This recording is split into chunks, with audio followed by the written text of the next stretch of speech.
konvensi Rio di Brazil yang saat itu negara-negara bersepakat nih, karena kemudian era di mana industrialisasi saat itu sedang gencar-gencarnya setelah Perang Dunia Kedua, di mana apa namanya penjajahan itu bukan lagi secara fisik kayak gitu, tapi melalui ekonomi. Itu industrialisasi lah yang kemudian menjadi jawaban kayak gitu ya. Dan akhirnya apa yang menjadi efek itu adalah lingkungan itu sendiri. Nah, apa namanya setelah itu negara-negara bersepakat tuh di Rio saat itu menanggapi karena isu-isu perubahan iklim. Kemudian menyepakati adanya pengaturan di seluruh negara untuk apa namanya mempunyai komitmen untuk melakukan pengurangan terhadap dampak lingkungan. Nah, salah satunya itu di Indonesia kemudian kita membuat undang-undang yang penting gitu ya. Dan teman-teman juga harus penting ketahui. Yang pertama itu adalah apa namanya undang-undang tentang pengaturan tata ruang. Nah, dari yang tadinya itu tuh orang melakukan pembangunan itu tuh tidak ada kajiannya, tidak ada zonasinya, tidak ada baku apa namanya koefisien dasar bangunan kayak gitu ya. Jadi harus berapa meter dari jalan dan lain sebagainya kayak gitu tuh. Nah itu mulai kemudian diatur tuh di Undang-Undang tahun 92 yang pertama itu. Lalu kemudian diperbarui lagi sekarang di Undang-Undang 26 2007 tentang penataan ruang. Itu adalah apa namanya aturan yang penting ya gitu ya, dan itu menjadi dasar dari seluruh pembangunan ataupun kegiatan usaha yang akan dilakukan. Nah, itu satu catatan ya yang penting ya. Lalu yang kedua, ada juga aturan yang teman-teman wajib pahami juga, yaitu yang kedua adalah Undang-Undang UU PPLH. UU PPLH Undang-Undang Nomor 32 Tahun 2009. Nah, undang-undang ini itu mengatur mengenai perlindungan saja yang mengenai usaha yang bisa di izin apa yang dilengkapi. Teman-teman akan dekat kaitannya sama yang namanya hidup. Nah, dokumen lingkungan hidup ini terdiri yang pertama itu adalah surat pernyataan kelayakan lingkungan.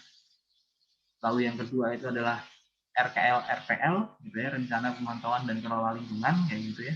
PUKL-UPL. Lalu yang ketiga itu adalah dokumen AMDAL gitu ya, atau analisis dampak lingkungan. Nah, mungkin AMDAL yang teman-teman yang sering dengar kayak gitu ya, tentang dokumen tersebut dalam setiap apa namanya kegiatan usaha yang berdampak penting terhadap lingkungan. Nah, dari dokumen itu gitu ya, tapi apa namanya sampai sekarang ternyata kerusakan lingkungan yang kemudian sudah berusaha diminimalisir oleh adanya perangkat hukum ternyata juga masih terjadi kayak gitu ya. Nah ternyata apa aja sih faktor-faktor perusak lingkungan itu? Menurut saya ini ada ambisi atas eksploitasi SDA yang berlebih kayak gitu. Misalnya sekarang yang ada yang LBH Jogja tangani itu tuh ada kasus Jomboran misalnya, kasus tambang pasir di Jogja. Nah ini ada banyak banget nih kasus tambang pasir di Jogja. Salah satunya yang kampanyenya naik sekarang Jomboran. Lalu ada apa namanya Wadas gitu ya, yang saat ini LBH Jogja dengan apa namanya jaringan advokasi sedang melakukan gugatan di Pengadilan Tata Usaha Negara Semarang gitu. Jadi walaupun kemudian apa namanya undang-undang itu sudah mengatur dan juga sudah membatasi bahkan, tapi karena ambisi akan eksploitasi SDA yang berlebih, ya undang-undang itu kemudian bisa diubah kayak gitu loh. Nah, salah satu hal yang menurut saya contoh buruk itu ya, itu adalah perubahan di dalam undang-undang Ciptaker kayak gitu. Oleh sebab itu kan kemarin kita tolak bareng-bareng gitu, dan sampai sekarang kita masih nolak kok. Kita lihat di undang-undang Ciptaker itu hal yang sangat penting di dalam perizinan lingkungan hidup dan harus diperhatikan di dalam lingkungan hidup itu malah kemudian diabaikan. Dan disitulah sebenarnya peran serta masyarakat, yaitu apa? Menghapuskan adanya izin lingkungan dan juga terkait dengan upaya hukum atas AMDAL kayak gitu, atas kajian lingkungan hidup kayak gitu. Jadi teman-teman, AMDAL itu tuh apa sih? Saya cerita sedikit lah. AMDAL itu tuh satu dokumen kajian lingkungan hidup yang harus dilakukan oleh setiap pemrakarsa. Misalnya pemrakarsanya itu mau bangun gedung atau mau bangun bandara, mau bangun hotel, mall kayak gitu ya. Yang luasnya itu lebih dari 10.000 meter persegi, maka dia wajib dokumen AMDAL. Nah, dokumen AMDAL itu adalah berisi 3 hal. Ada dokumen AMDAL itu tebel banget. Karena dia itu ada 3 hal yang harus dibuat ya gitu. Yang pertama itu adalah kerangka acuan. Kerangka acuan ini tuh ngomongin soal ini bangunan itu tuh mau dipakai untuk apa, kenapa harus dibangun dan lain sebagainya, kemanfaatan dan lain sebagainya kayak gitu ya. Lalu resiko, lalu dokumen tentang resiko, kajian resiko. Jadi kalau bangunan ini dibangun itu tuh resikonya akan terjadi apa saja. Itu mulai dari faktor alam sampai kemudian faktor ke manusia. Nah, semuanya diukur tuh resikonya. Misalnya ini nanti kalau bangun gedung di depan jalannya akan macet misalnya. Nah itu apa aja kayak gitu. Oh terjadi limbahnya yang kemudian akan segini. Nah itu semuanya diukur tuh. Sangat detail. Makanya kemudian dan itu lekat kaitannya dengan bahasa-bahasa teknik gitu ya. Bahasa teknik lingkungan lah. Lalu yang ketiga itu adalah RKL-RPL. Dokumen tentang rencana kelola dan pemantauan lingkungan hidup. Yaitu dokumen yang menjawab atas risiko tersebut. Jadi dokumen yang menjawab risiko yang tadi ada di dokumen yang kedua. Jadi dokumen ketiga inilah sebagai cara untuk melakukan mitigasi terhadap risiko itu. Jadi kalau misalnya tadi akan terjadi macet, maka apa nih jawabannya kayak gitu. Kalau nanti akan ada pembuangan limbah, maka harus membuat apa, misalnya membuat IPAL atau apa kayak gitu. Nah, itulah pentingnya dokumen AMDAL. Jadi setiap pembangunan sudah dipikirkan dengan matang dan juga sudah dipikirkan bagaimana cara melakukan penanggulangannya dengan matang kayak gitu. Nah, sayangnya gitu ya di dalam aturan perubahan di UU Ciptaker dokumen AMDAL ini itu bukan menjadi sesuatu yang mutlak wajib kayak gitu. Karena kemudian keberadaannya itu kayak dianggap ada tapi nggak ada kayak gitu. Kayak dianggap sunnah lah istilahnya itu. Jadi dijalankan monggo, nggak dijalankan juga nggak apa-apa kayak gitu kan istilahnya. Nah, sama halnya dengan apa namanya izin lingkungan. Jadi izin lingkungan itu tuh kalau di rezim undang-undang sebelumnya itu adalah penetapan atas kelayakan lingkungan. Jadi AMDAL-nya dulu disetujui dan harus ada peran serta masyarakat di situ yang terdampak harus tahu. Lalu kemudian pemerintah menyetujui kegiatan usaha itu kayak gitu.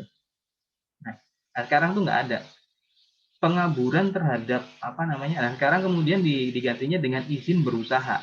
Jadi semakin kabur sekarang ini. Izin lingkungan nggak ada, tapi digantinya dengan izin berusaha. Padahal izin berusaha itu lekat kaitannya dengan undang-undang lain lah, yang apa namanya mengatur tentang kegiatan kayak gitu, kegiatan usaha. Nah,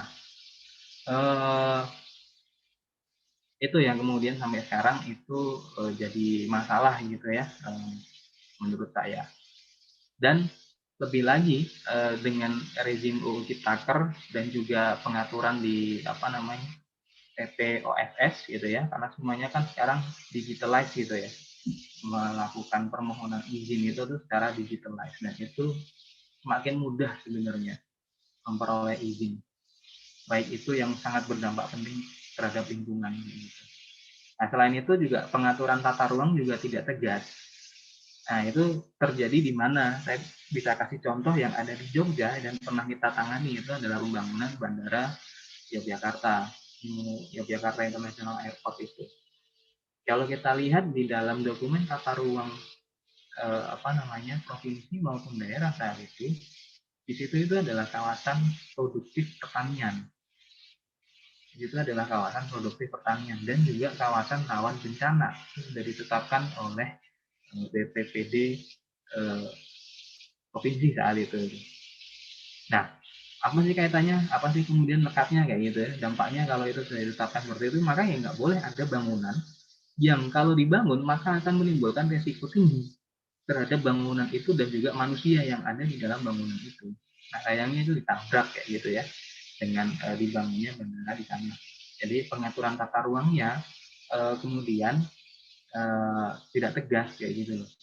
Jadi selain juga ditabrak, lalu kemudian direvisi tata ruang itu sendiri saat di bandara kayak gitu. Sayangnya saat apa namanya pembangunan eh, belum direvisi, tapi setelah jadi pembangunannya malah baru direvisi itu tata ruangnya. Jadi kan nggak tegas banget kalau menurut saya. Gitu. Nah, eh, jadi itu teman-teman yang apa namanya, yang menurut saya itu jadi faktor kerusakan kayak gitu ya di Jogja dan juga di Indonesia gitu. Nah, kita ngomongin soal jaminan sekarang, jaminan atas lingkungan, eh, karena kemudian kita hidup di negara Indonesia, kita mengacu kepada Undang-Undang Dasar di pasal 28H bahwa kita setiap orang yang lahir di Indonesia itu berhak untuk hidup sejahtera lahir batin dan bertempat tinggal, mendapatkan lingkungan hidup yang baik dan sehat, serta berhak memperoleh pelayanan kesehatan. Nah, di sini ada kata mendapatkan lingkungan hidup yang baik dan sehat. Ini menjadi apa namanya kontrak sosial kita dengan negara kayak gitu.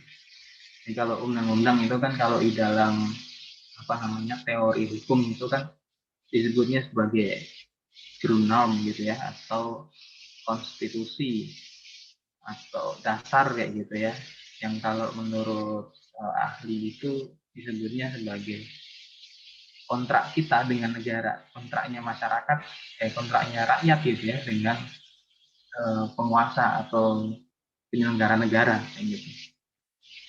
Kontrak kita adalah kita hidup di sini, maka kemudian jaminan-jaminan itu kemudian dituangkan di dalam undang-undang besar. Nah, selain itu juga diatur tuh dalam konvenan ECOSOC.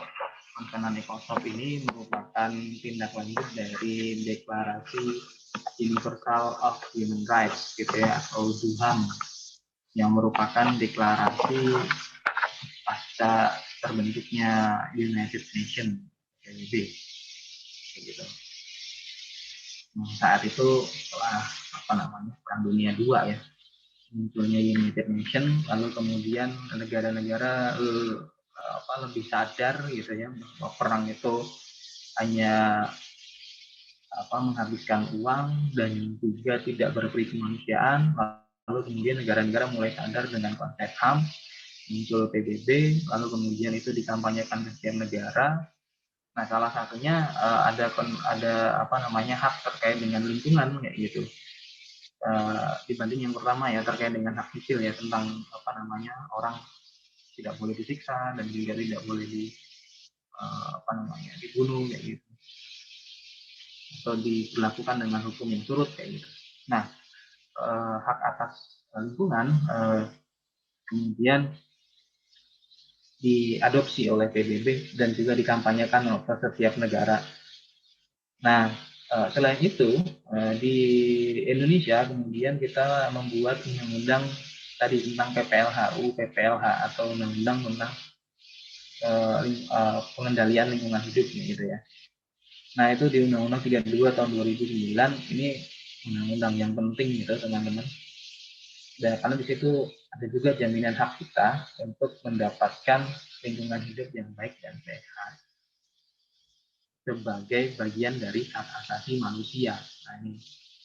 Jadi lingkungan hidup yang baik dan sehat itu adalah hak asasi kita, hak mendasar kita, yang karena ini sifatnya adalah hak ekosop, maka kemudian negara wajib aktif untuk menyediakan itu. Negara wajib aktif untuk melakukan segala daya dan upaya untuk dapat memenuhi hak ini. Dan di Undang-Undang UU-PPLH ini juga memuat mengenai baku mutu dan juga sanksi yang dapat dikenakan terhadap badan atau orang yang melakukan pelanggaran di bidang lingkungan hidup. Makanya kemudian undang-undang ini penting dan selalu menjadi rujukan selain undang-undang mengenai tata ruang. Gitu. Nah, kita lanjut gitu ya, berkaitan dengan advokasi. Kalau teman-teman di sini sudah pernah melakukan advokasi, minimal kemudian itu kalau mahasiswa gitu ya, menurut saya tahu isu lah kemudian, dan juga mampu atau mau untuk mengkampanyekan isu tersebut agar kemudian isu itu menjadi sorotan publik gitu. Advokasi itu apa sih kayak gitu? Advokasi itu sebenarnya juga nggak ada definisi bakunya ya. Prinsipnya kalau kemudian kita ini mendapatkan hal yang tidak baik, maka bagaimana cara untuk melakukan pemulihan terhadap hal tersebut, yaitu disebutnya advokasi. Caranya bisa macam-macam kayak gitu. Bisa advokasi itu terus spontan gitu ya, ya udah kita langsung sana terus ngapain gitu. Atau kemudian terencana dalam hal berarti kita harus memiliki strategi dalam melakukan advokasi. Ada tindakan yang itu ditujukan kepada siapa kayak gitu. Dan kalau kita ngomongin dalam hal ini kasus-kasus ekosop, kasus-kasus lingkungan, upaya advokasi itu nggak bisa spontanitas. Karena apa? Karena banyak sekali aturan yang melingkupi mengenai lingkungan, mengatur mengenai lingkungan hidup kayak gitu, ataupun mengatur mengenai kegiatan usaha yang berdampak terhadap lingkungan hidup. Misalnya kita mau ngomongin tentang pembangunan jalan tol kayak gitu ya, itu ada banyak sekali aturan yang mengatur mengenai jalan tol. Ada undang-undang jalan, ada peraturan menteri yang mengatur tentang jalan, ada undang-undang pengadaan tanah kayak gitu, dan itu semua juga harus kita pelajarin, mau nggak mau, suka nggak suka kayak gitu ya, untuk dapat menyusun perencanaan yang tepat dalam advokasi. Karena apa? Karena semakin kesini ya teman-teman ya, itu semakin banyak tricky atau jebakan-jebakan gitu ya di dalam di dalam aturan-aturan ini. Misalnya tadi yang saya contohkan itu terkait dengan kalau kita ini mau protes terhadap kegiatan usaha yang sudah mengakibatkan kerusakan lingkungan, tapi dia nggak memiliki izin karena perubahan di dalam undang-undang ciptaker, maka apa yang harus dilakukan gitu? Apakah kita gugat izin lingkungannya seperti rezim lalu kayak gitu? Nah itu udah nggak mungkin lagi kayak gitu dilakukan. Maka kemudian apa? Nah ini juga saya masih bertanya-tanya sebenarnya. Apa yang kemudian bisa kita lakukan? Yang paling mungkin adalah kita gugat keputusannya, maka kemudian kita harus menggunakan aturan lain di dalam undang-undang tentang administrasi pemerintahan misalnya. Jadi kita bisa berkirim surat kepada pemerintah, kalau misalnya surat itu tidak ditanggapi oleh pemerintah, maka dianggapnya dikabulkan permohonan kita. Makanya disebutnya itu fiktif positif misalnya. Nah itu bisa juga kita lakukan. Nah banyak trikinya kemudian teman-teman untuk ngomongin advokasi hukumnya gitu. Apalagi dan tricky itu menurut saya sekarang ini semakin menjauhkan partisipasi masyarakat gitu. Padahal partisipasi masyarakat di dalam pemeliharaan lingkungan itu merupakan hal yang penting dan dijamin. Tapi kalau di dalam Ciptaker sekarang, ya seperti kita tahu ya, misalnya kayak kasus Wadas misalnya. Kasus Wadas itu tuh masyarakat dari awal di dalam sosialisasi itu menolak. Jadi lebih dari 75% warga masyarakat di sana, lebih dari 80% malah mungkin, itu menolak. Tapi di dalam berita acara sosialisasi itu dikatakan sepakat. Nah kayak gitu. Jadi partisipasi hari ini itu tuh hanya partisipasi formil sifatnya, bukan kemudian menyerap betul aspirasi masyarakat. gitu. Maka ternyata hal-hal formil juga kita sudah kita tempuh, tapi juga masih seperti itu gitu.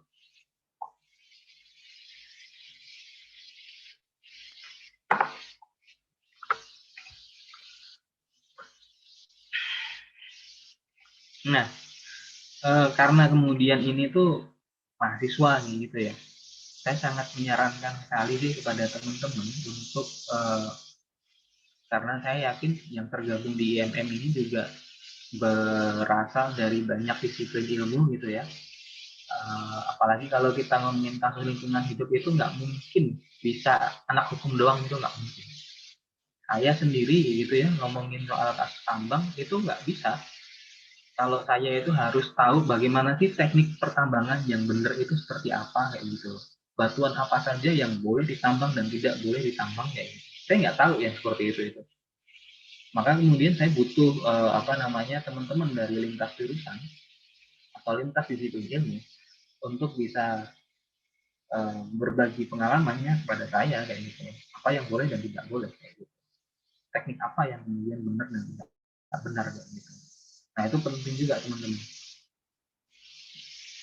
Selain itu, upaya advokasi juga pasti melibatkan masyarakat secara langsung. Ini mau nggak mau, suka nggak suka kayak gitu ya. Eh, apa namanya? Beda halnya misalnya dengan apa yang dilakukan sama LBH Jakarta.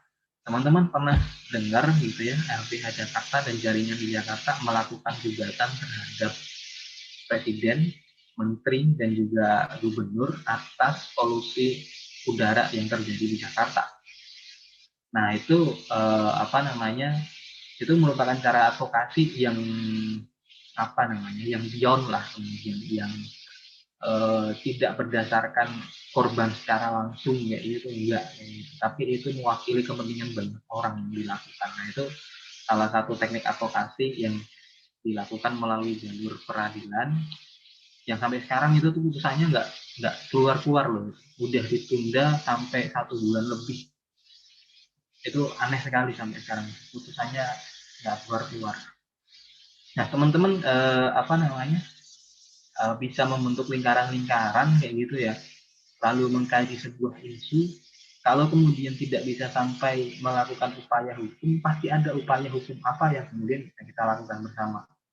Jadi di kasus lingkungan hidup ini tuh ada namanya tuh gugatan perwakilan kelas misalnya, citizen lawsuit misalnya, atau kemudian seperti gugatan untuk meminta negara memberikan kebijakan misalnya. Itu sama halnya yang dilakukan oleh LB Jakarta itu seperti itu. Atau eh, kita meminta negara untuk melakukan sesuatu atau kita tidak sepakat dengan kebijakan negara. Nah, itu bisa digugat kayak gitu. Nah, tinggal upaya hukum itu tinggal kita rumuskan sebenarnya.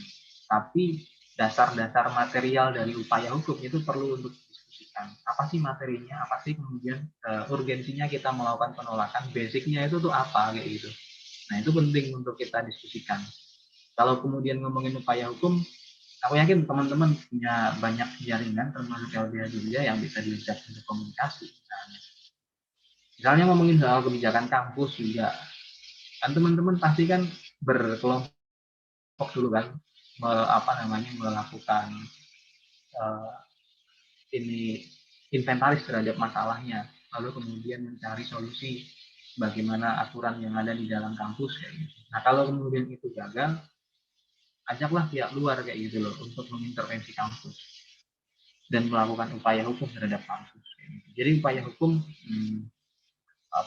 bisa jadi hal yang tidak utama, tapi upaya hukum untuk litigasi ya, saya peradilan ya itu bukan hal yang utama, tapi meminta negara untuk mematuhi hukum itu menjadi hal yang utama, dan itu yang sering kita lakukan di LBH kayak gitu ya, meminta negara untuk mematuhi hukum gitu ya. Itu sama halnya kita menggugat Ganjar kemarin karena menerbitkan perpanjangan IPL Wadas misalnya, izin penetapan lokasi untuk Wadas Purworejo itu. Karena itu udah, kalau menurut kita kan itu udah menyalahi aturan undang-undang gitu. Di dalam undang-undang pengadaan tanah gitu. Nah, mungkin ini tuh nggak begitu penting ya alasan-alasan teman-teman mempunyai nilai masing-masing dalam kenapa harus melakukan advokasi, dan pasti kalau di ILM juga berangkat dari pemahaman ideologis organisasi.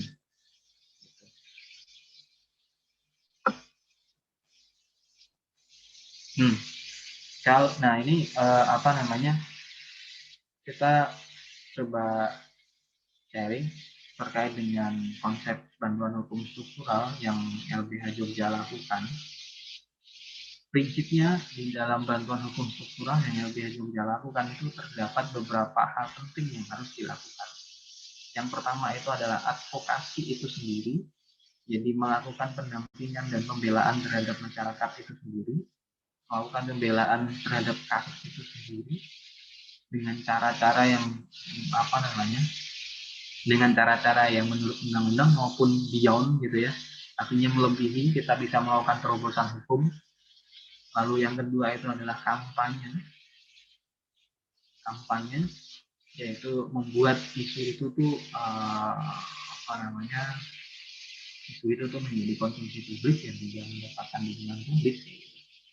Dan yang ketiga itu pendidikan kepada masyarakat, pendidikan dan juga kemudian melakukan pembaruan hukum, karena kita tahu bahwa masyarakat itu perlu untuk berdaya, maka kemudian pendidikan itu penting, karena prinsipnya LBH melakukan pendampingan itu bukan masyarakat itu memberikan kasus terhadap kita sebagai lawyer lalu kemudian kita yang bekerja gitu, bukan seperti itu, tapi kita bersama-sama dengan masyarakat melakukan advokasi.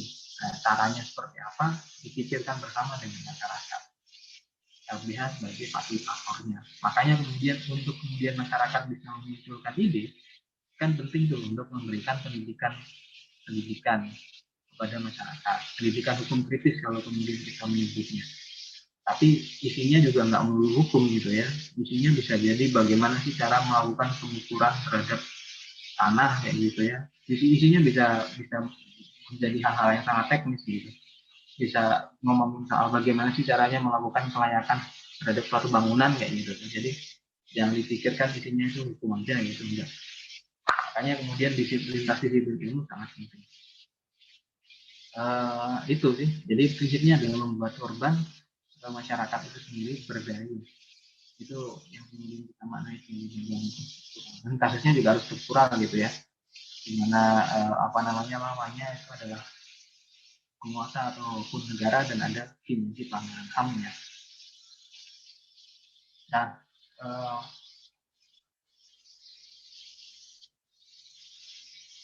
aku pikir kalau teman-teman melihat bagan arus advokasi ini, teman-teman udah sangat maklum lah ya, sering kemudian melihat bagan arus advokasi ini. Jadi selalu kemudian itu dibuat dari lingkaran inti yang kemudian mengumpulkan informasi dan melakukan kajian terhadap kebijakan atau perencanaan strategis, dan nanti ujungnya bisa ujung dari pendiskusian tersebut, dan setelah teman-teman galang sekutu dan jaringan lain yang terlibat, pasti ujung-ujungnya bisa melakukan ajuan konsep tanding gitu ya, kalau itu dalam hal perumusan suatu kebijakan kayak gitu, atau melakukan pembelaan ini dalam hal lingkungan hidup, misalnya melakukan class action itu gugatan perwakilan kelas yang seperti dilakukan oleh LB Jakarta tadi. Jadi nggak semuanya kita ngomongin soal air misalnya ataupun udara, teman-teman bisa kritis duluan lalu kemudian mengajak yang lain untuk melakukan advokasi, sangat mungkin kayak gitu. Terus mempengaruhi pembuat dan pelaksana kebijakan. Nah ini yang juga bisa dilakukan, yaitu melalui lobby atau negosiasi ataupun audiensi dengan si pemangku kebijakan itu sendiri, negara ataupun pemerintah. Lalu mempengaruhi pendapat umum atau publik gitu ya, ya dengan kampanye dan pernyataan sikap, lalu kemudian rilis ke media massa kayak gitu ya, lalu melancarkan tekanan, unjuk rasa dan lain sebagainya, unjuk rasa mogok, boikot, pembangkangan sipil kayak gitu ya, yang sekarang lagi jadi tidak ngetren, pembangkangan sipil untuk mengatasi kebuntuan ya. Yang semuanya prinsipnya menyasar kepada kebijakan. Nah, teman-teman memaknai kebijakan ini bukan hanya ini ya, keputusan ataupun regulasi dari negara kayak gitu. Sekarang kebijakan itu maknanya sudah semakin luas. Semenjak adanya Undang-Undang Administrasi Pemerintah ya, Undang-Undang Nomor 30 Tahun 2014, kebijakan itu sekarang dimaknai juga sebagai tindakan pejabat atau badan publik pemerintah, badan pemerintahan. Jadi itu sebabnya kalau kemudian teman-teman tahu Jaksa Agung ST Burhanuddin itu pernah digugat sama LBH Jakarta karena ucapannya yang bilang bahwa peristiwa Semanggi itu tidak ada ekspansi atau kriminalisasi gitu, itu tidak ada pelanggaran HAM-nya gitu. Nah itu digugat tuh pernyataannya seperti itu. Jadi sekarang kebijakan itu atau hal yang kemudian bisa digugat itu semakin luas ya. Pernyataannya pemerintah, pernyataannya aparatur negara itu bisa digugat ke instansi, ke PT UN kayak gitu, ke pengadilan. Gitu. Jadi kebijakan itu apapun itu sekarang itu bisa digugat sebagai kebijakan sepanjang bisa diukur pernyataannya tersebut gitu ya. Nah, kalau kemudian teman-teman itu nanti terjun gitu ya bersama dengan masyarakat, aku sangat menginginkan sekali teman-teman itu tuh menjadi tim dokumentasi yang kuat gitu, terhadap kasus-kasus yang sedang ditangani. Jadi layaknya seorang advokat itu kalau sidang itu tuh selain harus jago jago hukum gitu ya, jago materi hukum gitu ya, juga harus punya dasar yang kuat yaitu data dan informasi. Karena apa? Karena misalnya gini, saya pengen ceritakan gitu ya, kasus di Jomboran misalnya. Sebelum adanya teman-teman jaringan masuk gitu ya, warga Jomboran itu tuh menceritakan mengenai apa yang mereka alami terkait dengan penambangan pasir itu dan juga apa yang mereka rasakan terkait dengan penambangan pasir itu satu sama lain bisa beda-beda. Artinya belum ada satu narasi yang sama kayak gitu. Lalu kemudian dibantu oleh teman-teman karena warga masyarakat kan nggak begitu paham seperti itu ya. Dibantu dibuatlah semacam kronologi gitu dan mulai yang namanya kasus-kasus itu terdokumentasi, ada foto, ada video, ada narasi yang kemudian bisa menjelaskan foto dan video itu. Nah itu tuh kemudian itu disebarkan ke seluruh anggota kelompok PMKP, Paguyuban Masyarakat Kaliprogo, Peduli Kaliprogo itu.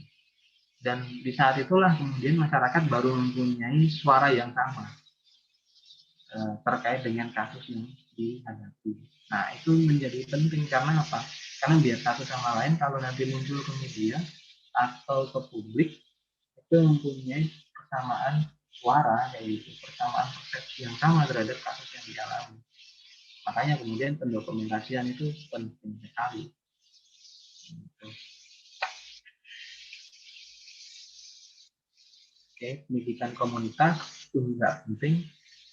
Aku sih selalu menginginkan gitu ya teman-teman mahasiswa kalau masuk itu tuh satu melakukan pendidikan, yang kedua itu tuh melakukan pendokumentasian. Jadi Itu yang apa namanya, dan melakukan tekanan itu tadi, karena itu yang paling mungkin gitu ya dilakukan oleh teman-teman. Yang lain pasti harus berjaring, misalnya melakukan advokasi pasti juga harus berjaring. Nah,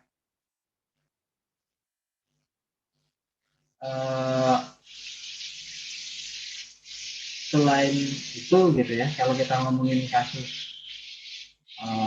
lingkungan, upaya non mitigasi juga bisa dilakukan. Yang ini itu sebenarnya tidak ada apa namanya, tidak ada hal yang prosedural diatur. Beda halnya misalnya dengan mitigasi di pengadilan, kapan harus mengajukan gugatan, kapan harus mengajukan saksi, ahli dan lain sebagainya itu diatur. Tapi kalau di non mitigasi ini tidak diatur.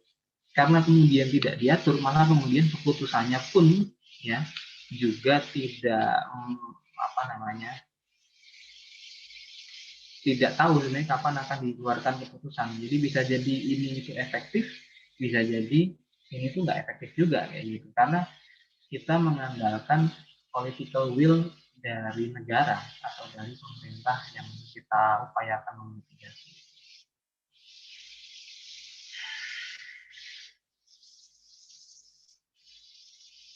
Nah ini strategi yang lain, negosiasi adalah proses tawar menawar kayak gitu ya, melakukan perundingan, atau kemudian kita meminta public hearing yang biasanya dilakukan oleh pemerintah saat dia akan membuat suatu kebijakan publik. Maka di situ ada public hearing yang wajib dilakukan. Seperti halnya misalnya kayak DPR. DPR kalau mau melakukan pembahasan terhadap undang-undang pasti melakukan public hearing, mengundang publik untuk kemudian dimintai masukan, lalu kemudian akan dibahas di rapat dengar pendapat umum di apa namanya di DPR kayak gitu. Nah, itu sih teman-teman sih yang kemudian bisa saya sampaikan.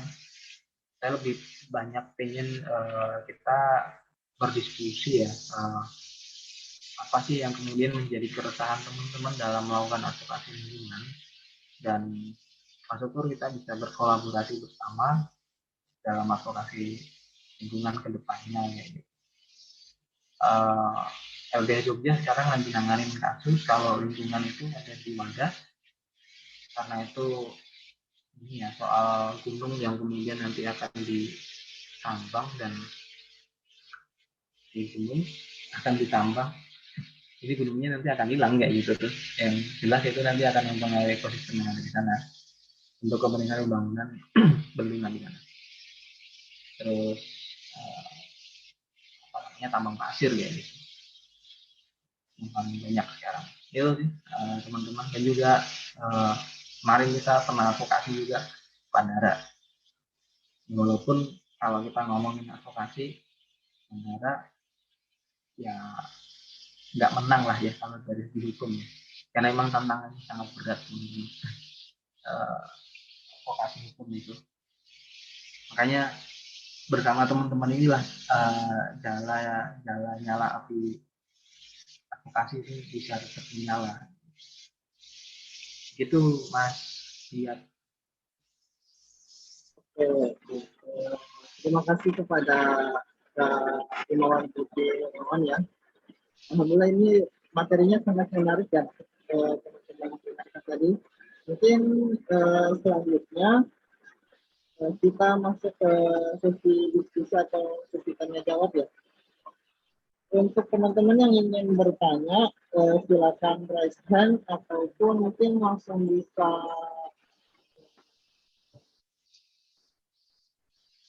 ini chat di kolom Zoom juga bisa. Silakan yang mau raise hand, yang mau bertanya.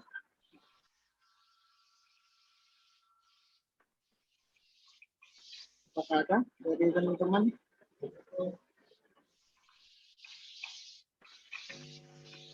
Materinya sangat menarik ya.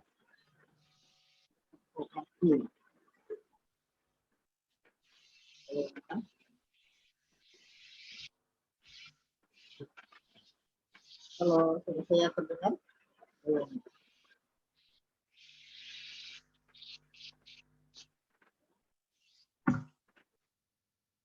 Ya, halo.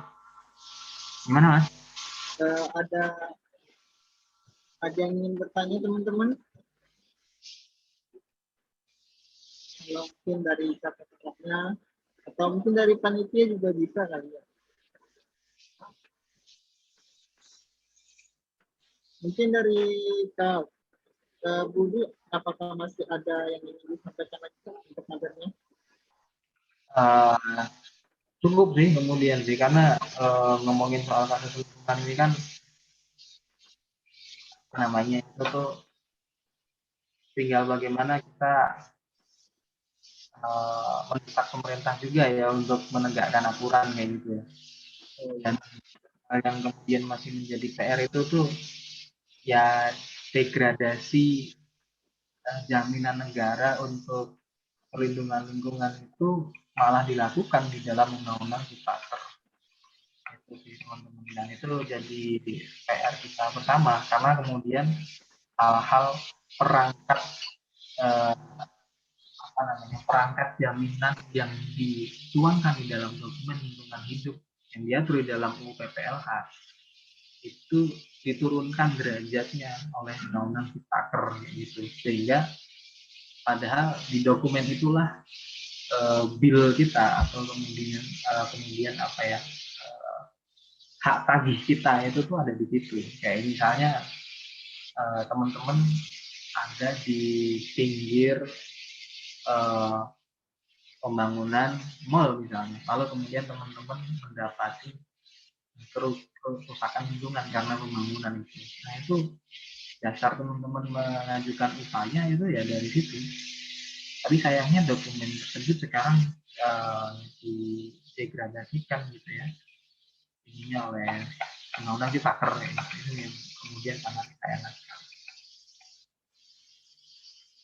Oke. Nah, mungkin dari teman-teman peserta atau masyarakatnya gimana?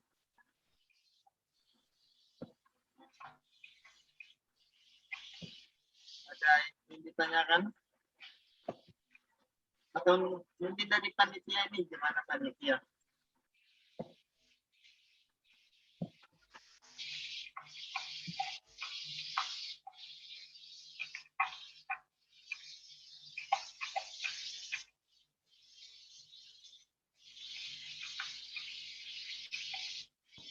Oke. Ada yang ingin bertanya? Ada peserta atau mungkin dari panitia juga, mungkin dari nanti juga selaku ketua dari ini Mas Risanya gimana?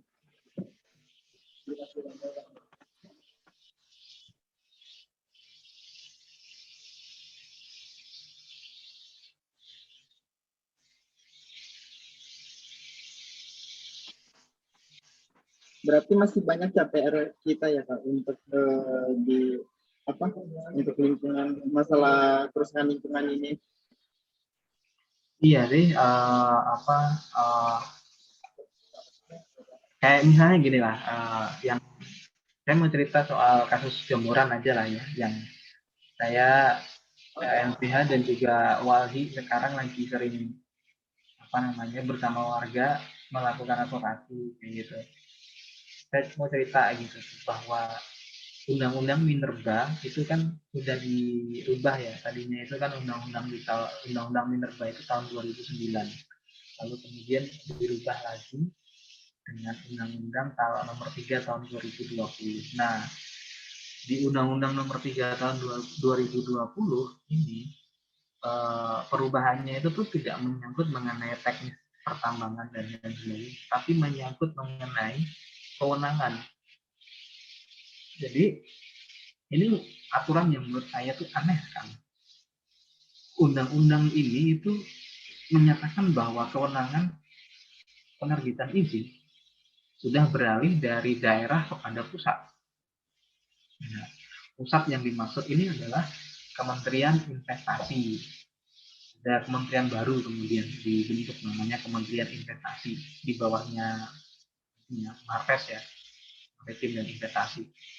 Nah, di kementerian itu kemudian membuat peraturan menteri bersama dengan dirjen bersama dengan Menteri SDM itu membuat peraturan menteri yang mendelegasikan kewenangan pemberian izin itu ke daerah. Jadi undang-undangnya bilang itu tadinya dari daerah itu ditarik ke pusat, tapi kemudian pusat malah memberikan itu ke daerah. Nah itu kemudian apa dampaknya? Dampaknya itu kemarin saat Jomboran itu kita ngirim surat pencabutan itu. Jadi kita kirim surat untuk meminta pencabutan. Dia bilang di dalam jawabannya minta pencabutan izin usaha yang ini ya, yang melakukan perusahaan lingkungan di Jomboran ya. Dan pemerintah bilang izinnya sudah beralih ke pusat kayak gitu. Nah, setelah dia itu kasih jawaban, ada peraturan SDM yang bilang sekarang daerah punya punya kewenangan untuk menerbitkan itu. Nah, kan aneh kan gitu. Jadi saya menduga sekali kayak gitu ya bahwa undang-undang Minerba dan juga kemudian dirubah lagi dengan undang-undang Ciptaker itu dan itu dibuat hukumnya itu tuh nggak jelas kayak gitu. Dibuat hukumnya itu nggak jelas. Mana yang kemudian berwenang dan bisa digugat itu tuh dibuat nggak jelas. Untuk apa? Untuk mengamankan beberapa perizinan tambang yang sudah masuk. Nah, kalau saya menduga kenapa seperti itu? Karena di Jogja sekarang dan juga daerah-daerah lain gitu ya sedang gencar-gencarnya melakukan pembangunan dalam hal proyek strategis nasional. Ya, di Jogja sekarang akan ada 3 pembangunan jalan tol, Jogja Solo, Jogja Bawen, sama Jogja Cilacap. Dan di Purworejo akan dibangun bendungan misalnya. Kalau kita melihat analisisnya dari pembangunan infrastruktur ini itu semua saling keterkaitan nantinya. Yang mana memang inginnya adalah menjadikan Jawa sebagai pusat industri dan wisata. Dan pusat industri pasti akan menghadirkan industrialisasi dan banyak tenaga kerja untuk bekerja kayak gitu ya, dan juga arus logistik kayak gitu. Nah, gimana nih kemudian aturan lalu kemudian negara itu menyikapi atas mimpinya yang kemudian ingin membuat Jawa itu sebagai pusat industri yang tetap memperhatikan lingkungan hidup, kelestarian lingkungan hidup. Nah itu. Nah kalau kemudian kita lihat ternyata komitmen untuk menjaga kelestarian lingkungan hidup ternyata lebih dikalahkan gitu ya dari aturan-aturan yang sudah direvisi gitu.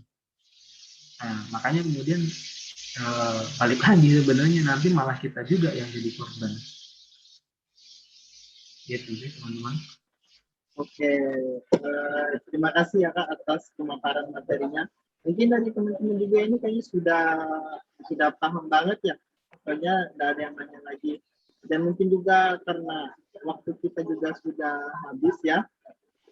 Jadi sebelum saya tutup, saya ingin memberikan kesimpulannya dari materi ini. Yang pertama ialah faktor perusahaan lingkungan hidup itu sangatlah banyak, dari kondisi macam eksploitasi SDA berlebihan sampai kewenangan perizinan yang terpusat.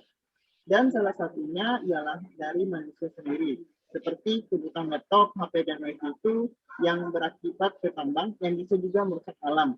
Berikut yang kedua, aturan tata ruang yang seharusnya sangat berguna itu untuk memikirkan gimana kedepannya sih semisalnya kita membuat sesuatu seperti bangunan agar aman, tetapi itu tidak terlalu ketat aturannya.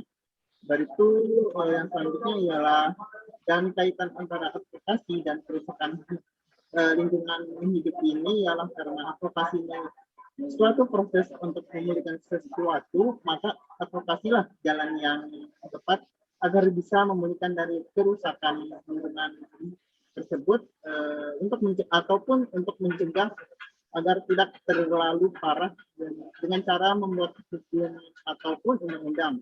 Nah, dengan adanya undang-undang tadi, maka masyarakat untuk berpartisipasi dalam mencegah kerusakan lingkungan ataupun memperbaikinya. Dan yang terakhir ialah dan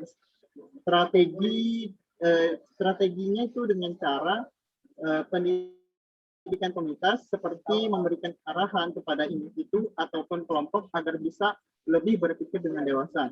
Dan juga dengan cara public hearing, yaitu forum dengan pendapat publik dari pemerintah atau penguasa. Mungkin itu saja yang dapat saya sampaikan. Oke, terima kasih kepada Kak Imawan Budi Hermawan ya, telah memaparkan dan telah menemani kita dan juga telah mengisi waktunya untuk kita semua. Jadi sebelum mungkin Kak Imawan Budi Hermawan live dari Zoom, kita mungkin bisa sesi foto bersama dulu ya Kak, ya, untuk dokumentasi. Mungkin untuk panitia yang bertugas,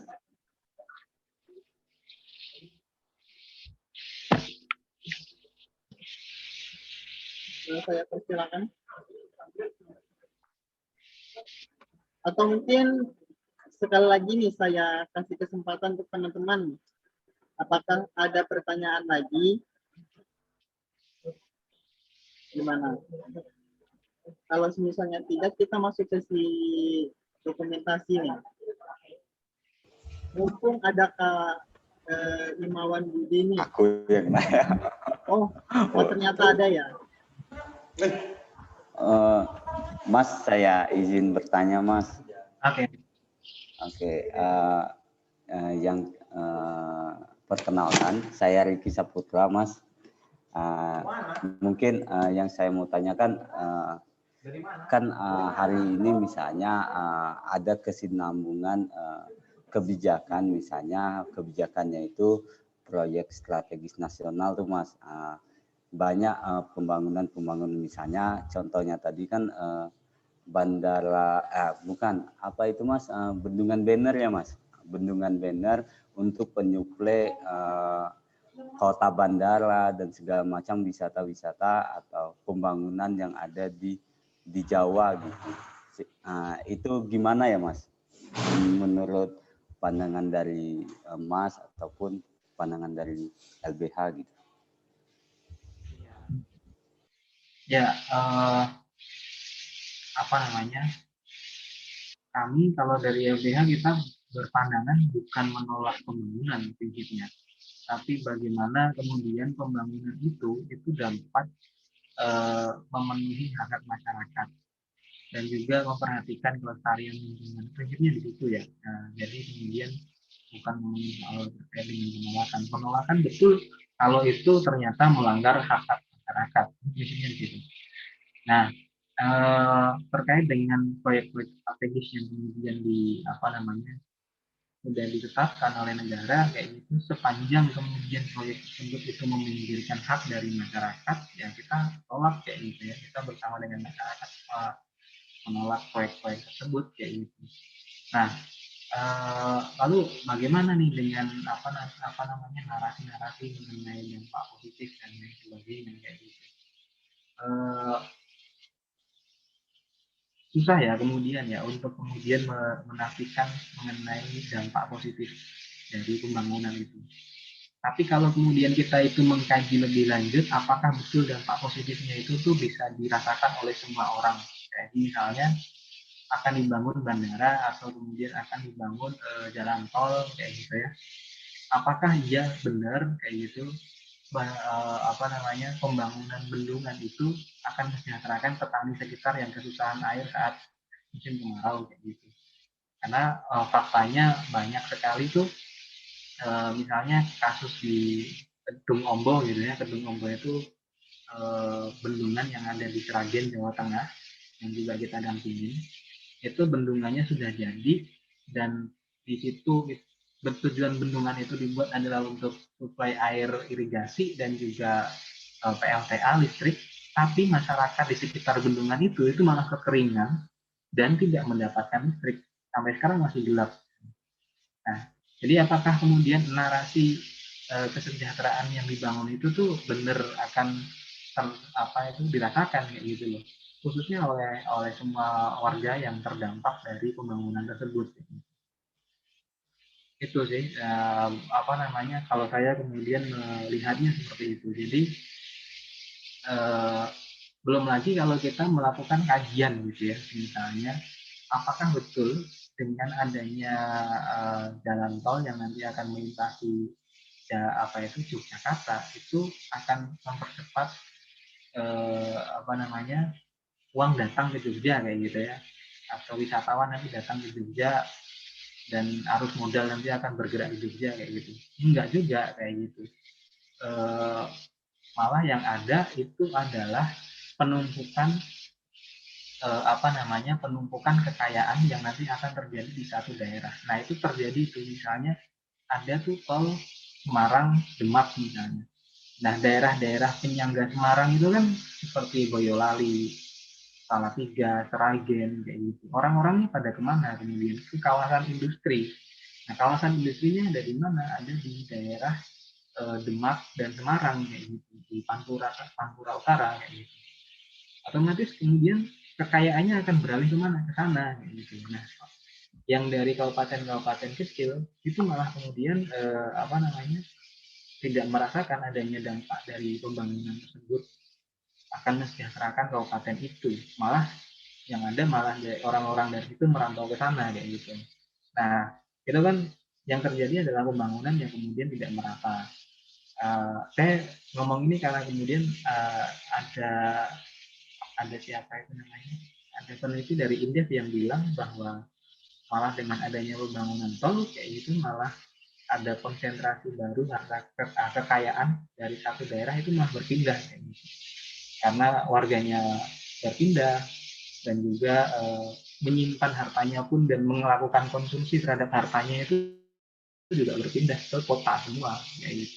Nah kalau kita lihat di kota, siapa yang menguasai kota pasti kan industri besar dan juga perusahaan besar kayak gitu. Ada di sana itu paling kalau kita di kota, kalau kita punya duit pasti makannya di mana sih, di McD atau di Starbucks kayak gitu kan, bukan di warung-warungnya yang pinggiran gitu kan, yang itu tuh basis ekonomi di desa yang biasanya gitu. Jadi eh, polanya kemudian akan berubah, semakin memodernkan manusia dan membuat basic ekonomi yang tradisional itu semakin terpinggirkan gitu sih. Jadi kalau kita lihat ini tuh harus melihat luas gitu ya, ininya menolak atau enggak ya kayak gitu tuh, kita lihat yang paling dekat aja lah terhadap masyarakat itu sendiri, apakah dia tersejahterakan atau tidak. Aku sih dari situ yang paling dekat. Oke, terima kasih Kak atas jawabannya. Mungkin untuk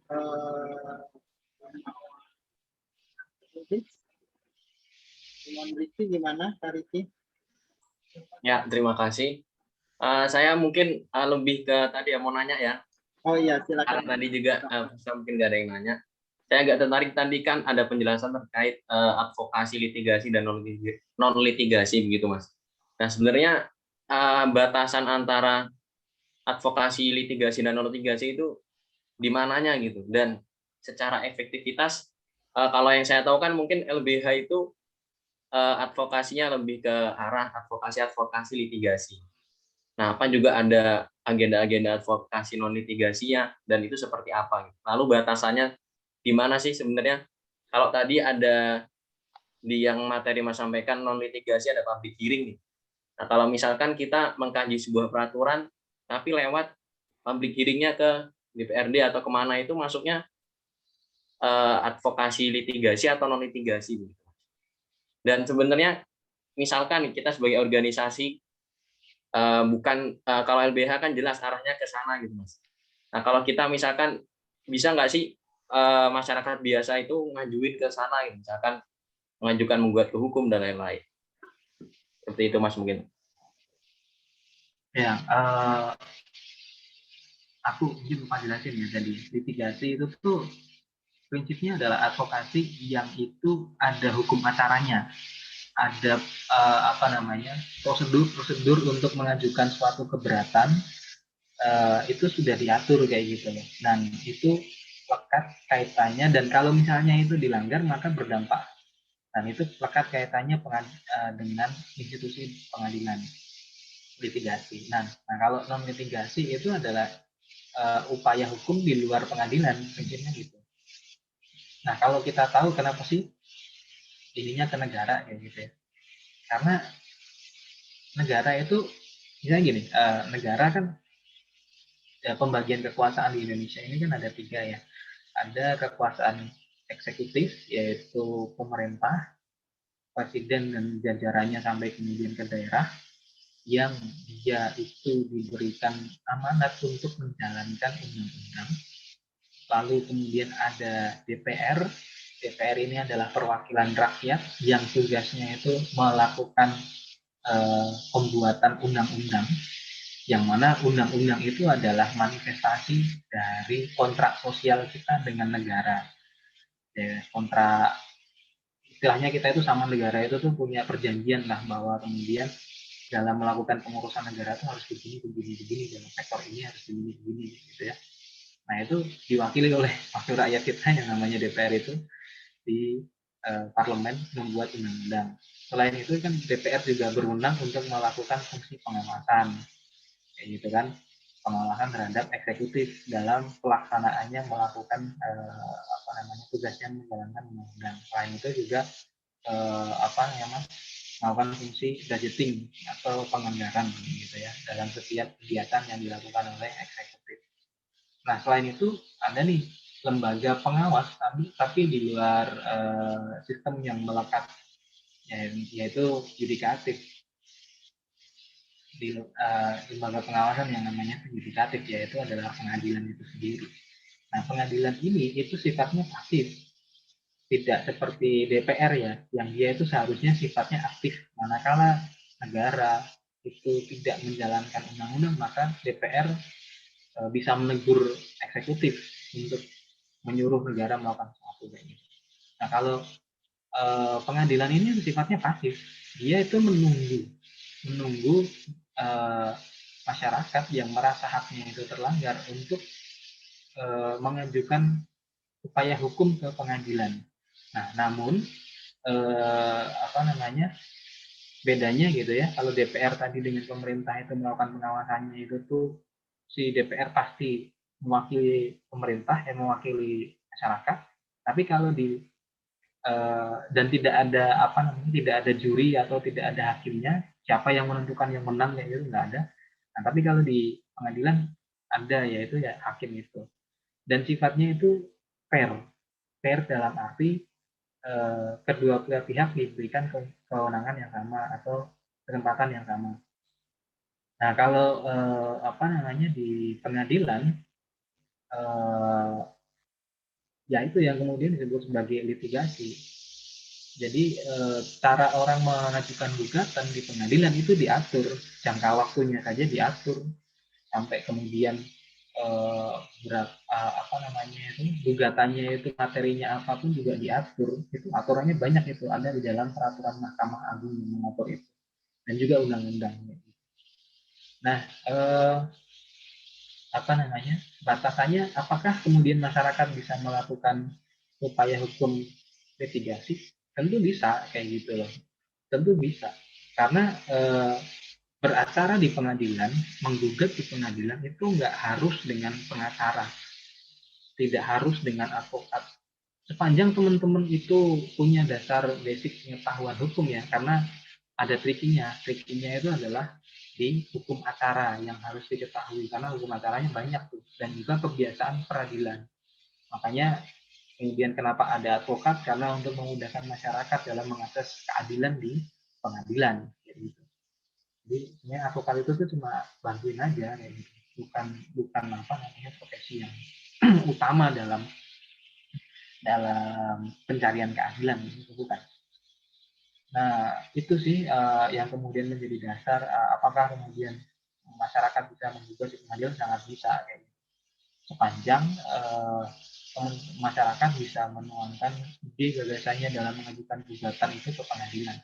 Nah, tapi kalau misalnya ada yang kurang itu berakibat fatal, karena misalnya kalau misalnya kita menulis gugatan kayak gitu ya, karena masyarakat biasa yang menulis gugatan, gugatannya formatnya salah atau ada hal yang kurang dan membuat gugatan itu tuh gugur kayak gitu. Nah itu kan merugikan hak ya yang kayak gitu ya. Nah untuk meminimalisir itu tuh makanya ada advokat kayak gitu yang membantu menuliskan gugatan itu dengan baik kayak gitu. Nah prinsipnya sih gitu sih. Tapi kalau sendiri bisa misalnya kayak perkara cerai gitu banyak yang mengajukan sendiri ke pengadilan agama tanpa advokat juga banyak kayak gitu. Karena sifatnya mudah,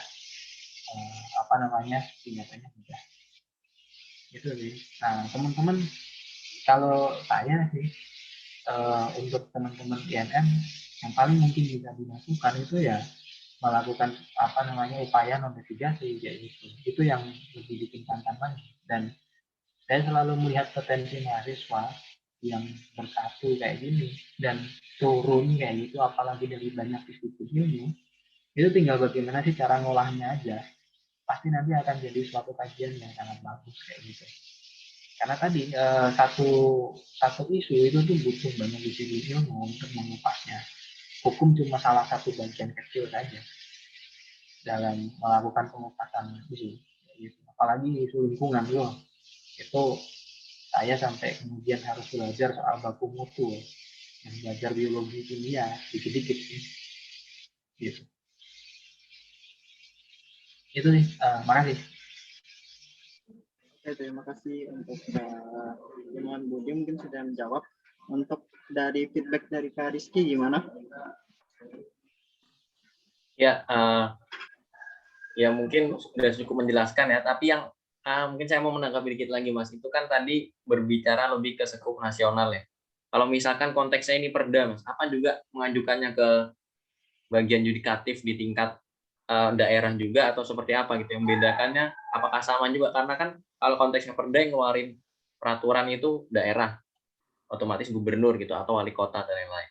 Nah itu apa sama harus ke sana kalau misalnya kita bicara konteks advokasi litigasi? Itu aja Mas mungkin. Tanyaan dikit lagi. Oke. Jadi gini, tadi kalau kita ngomong perda itu kan sebenarnya peraturan seperti halnya undang-undang gitu ya, dibuat oleh perwakilan rakyat kita kayak gitu di DPR bersama dengan perwakilan dari eksekutif pusat di daerah yang namanya itu bupati atau wali kota atau gubernur kayak gitu kan. Nah itu sama sebenarnya, tapi lingkup berlakunya dari perda itu tuh adanya cuma di daerah dan nggak bisa menjangkau daerah lainnya. Nah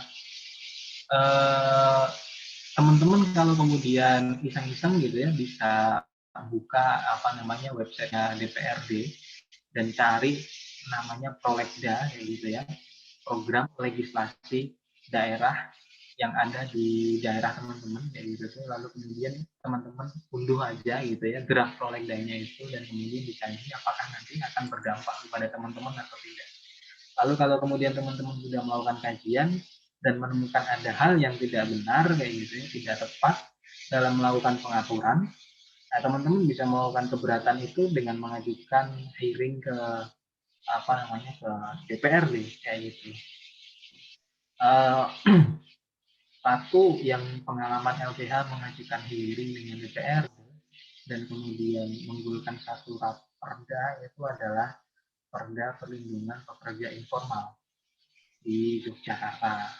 Saat itu kita bersama dengan jaringan di DPRD, jaringan pekerja perempuan rumah tangga. Saat itu karena emang lebih banyak ke situ ya yang dan juga Yasanti saat itu, nah dengan Yasanti di dekat SMA itu. Nah itu kita karena kemudian pemerintah itu menggagas perda itu dan akan berdampak penting pada pekerja buruh informal kayak gitu, maka pekerja buruh informal ini mengorganisir diri lalu kemudian mengajak LBH dan Yasanti untuk mengawal perda tersebut. Nah itu sangat mungkin sampai sekarang kemudian goal perdanya perlindungan pekerja informal. Jadi sekarang daerah juga punya kewajiban untuk melindungi pekerja informal. Nah itu yang dilakukan. Nah kalau misalnya kita sudah melakukan hearing tapi kemudian tidak ditindaklanjuti oleh pemerintah, masukan kita tidak diakomodir oleh pemerintah, kita bisa mengajukan upaya yaitu mereview peraturan itu. Review peraturan itu ke yudikatif, ke Mahkamah Agung di Jakarta kayak gitu ya. Tapi sayangnya cuma bisa di Jakarta. Nah, kita ajukan itu dalam membentuk suatu surat gugatan kayak gitu ya, surat permohonan, dan kita uraikan poin-poin keberatan kita. Itu bisa kita ajukan ke Mahkamah Agung, tapi sidangnya tertutup kawan-kawan, tidak terbuka kayak gitu untuk review aturan itu tingkat perda kayak gitu. Prinsipnya kalau dia itu peraturan di bawah undang-undang, PP, Perpres atau apapun yang kalau itu digugat, itu sidangnya tertutup. Tapi kalau undang-undang digugat itu sidangnya terbuka dan adanya di Mahkamah Konstitusi. Tapi kalau peraturan di bawah undang-undang sidangnya di Mahkamah Agung, tapi sidangnya tertutup. Nah itu yang kemudian sampai sekarang kita heran gitu ya, kenapa sidangnya tertutup dan kenapa kok di Jakarta kayak gitu. Dan itu membuat para pencari keadilan itu susah kayak gitu untuk mengakses keadilan yang terkadang aturan itu tuh dibuat sewenang-wenang kayak gitu ya, atau dia itu melanggar undang-undang, bisa jadi kayak gitu tuh banyak sebenarnya aturan yang dibuat itu sewenang-wenang. Misalnya kayak aturan yang seharusnya itu diatur oleh undang-undang tapi diatur oleh perda kayak gitu tuh udah menyalahi kewenangan juga banyak. Gitu. Itu sih teman-teman. Semoga menjawab. Oke, terima kasih atas jawabannya untuk Budi. Mungkin ada lagi yang mau ditanyakan dari teman-teman?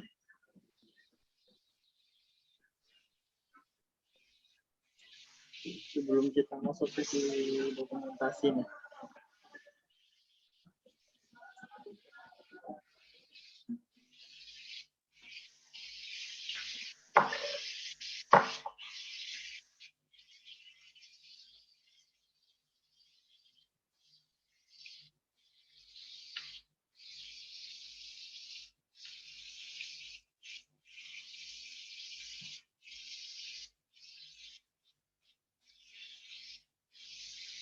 Gimana? Masih ada?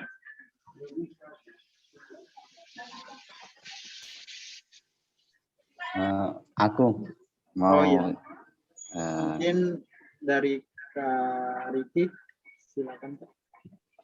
Oh iya Mas, mungkin aku sedikit sharing Mas terkait misalnya kan setiap yang kita lakukan misalnya yang dulu itu kan pernah advokasi di Bandara Nia ya Mas.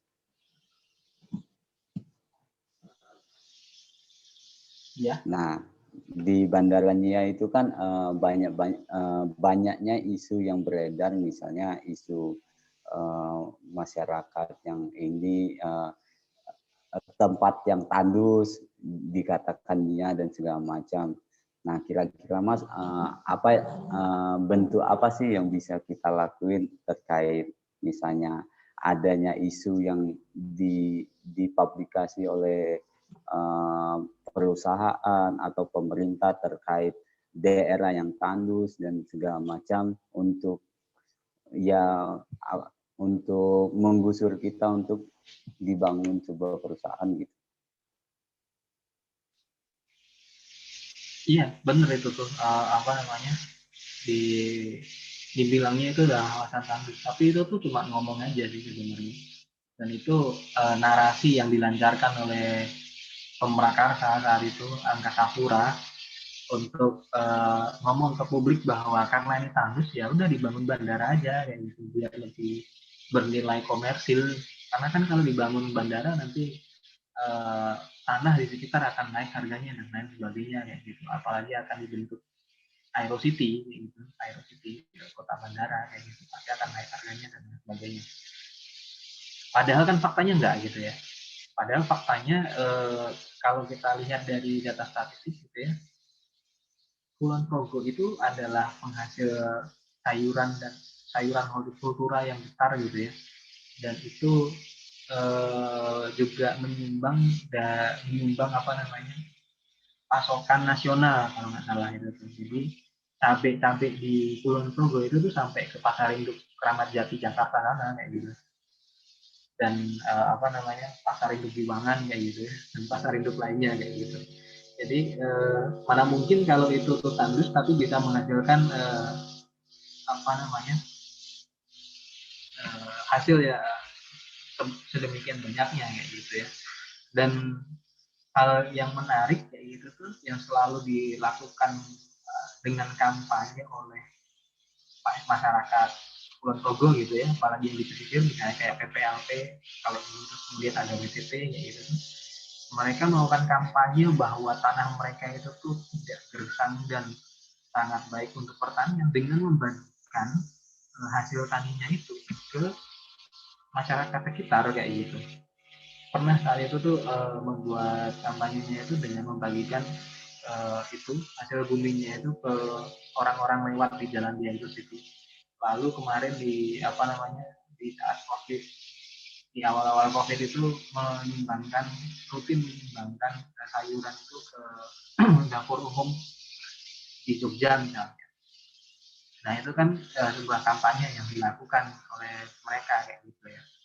Dan kemudian kita lihat juga di dalam aturan, kan tadi kan sebetulnya lahan tandus, ternyata bukan lahan tandus, tapi kemudian di dalam kita lihat di dalam RT/RW-nya, rencana tata ruang wilayahnya, ditetapkannya sebagai kawasan pertanian kayak gitu, kawasan pertanian, walaupun bukan kawasan pertanian yang ditetapkan untuk ini ya, apa namanya, kawasan pertanian yang ditetapkan untuk berkelanjutan kayak gitu ya, yang tidak boleh dialihfungsikan kayak gitu. Tapi itu ditetapkan sebagai kawasan pertanian. Lalu kita melihat lagi penetapan dari BPBD dan daerah dan penanggulangan bencana daerah itu daerah itu ditetapkan sebagai kawasan rawan bencana tsunami. Nah, terlebih lagi kalau kita lihat di dalam PP Tata Ruang tentang namanya kawasan Kulon Progo, di dalam PP itu disebutkan di situ itu adalah kawasan apa namanya, kawasan budidaya kayak gitu. Dan kawasan budidaya yang dimaksud ini adalah kawasan budidaya untuk kepentingan penanggulangan bencana. Artinya apa? Artinya tidak boleh dialihfungsikan sebenarnya kalau kita lihat di dalam aturannya. Makanya kemudian kita lihat aturan, lalu kemudian kita apa namanya, kita sajikan fakta yang real kayak gitu, bahwa itu bukan kawasan tandus, lalu kemudian mengkampanyekan itu ke publik kan. Dan itu juga jadi narasi Mas waktu kita menggugat itu di pengadilan itu, bahwa itu bukan lahan tandus kayak gitu. Artinya narasi mengenai itu lahan tandus selalu kita apa namanya, selalu kita balikan kayak gitu ya, dengan data dan fakta, dan juga penetapan dari pemerintah itu sendiri malahan gitu. Itu sih.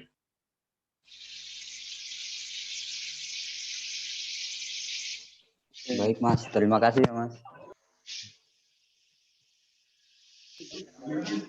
Oke, terima kasih untuk Kak Budi yang sudah apa ya, menjawab pertanyaan, dan untuk Kak Riki yang sudah menanyakan pertanyaannya.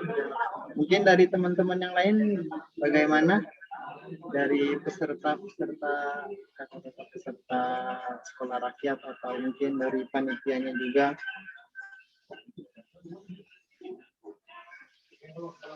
Bagaimana?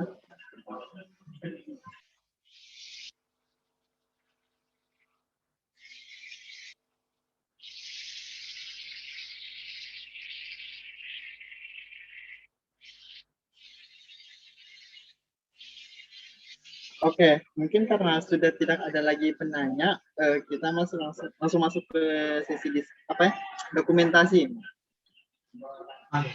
Untuk kepada seluruh teman-teman peserta, panitia, mungkin bisa mengaktifkan kameranya agar bisa di ini ya, di screenshot dari teman-teman yang lain. Ayo, saya persilakan. Baik teman-teman semua.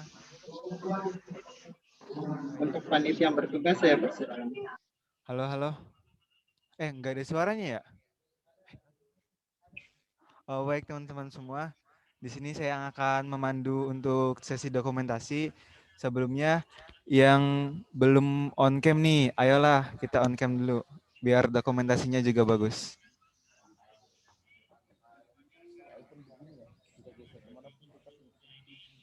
Ayo teman-teman. Bisa di on camin.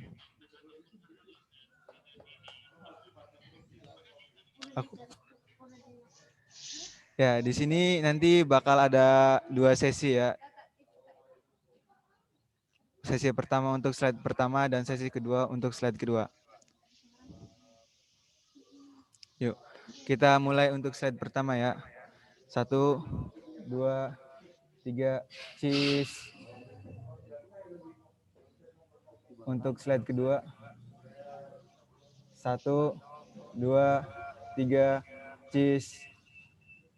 Oke, mantap teman-teman. Terima kasih. Terima kasih Mas Budi atas materinya. Terima kasih ya teman-teman ya. Ya, terima kasih Kak atas pemaparan materinya.